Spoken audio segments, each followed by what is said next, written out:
तसेच त्यांनी ठिकठिकाणी कोल्हापूर पद्धतीचे बंधारे बांधल्याने सीना आणि भीमा नदीत बारमाही पाणी दिसू लागले.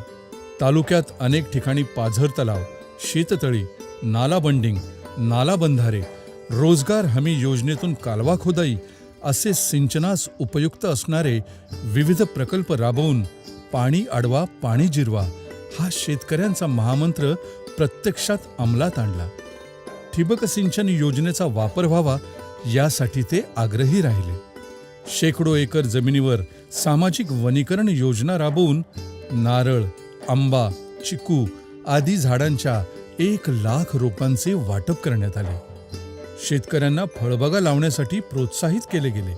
बबनदादांच्या या कल्पक आणि अद्वितीय प्रयत्नांमुळे हरित क्रांती होऊन दुष्काळी परिसर सुजलाम सुफलाम झाला. ज्या शेतात 4-5 पोती हुलगे पिकायचे त्याच शेतात आता ऊसासह अनेक फळबागांचे उत्पादन होत आहे.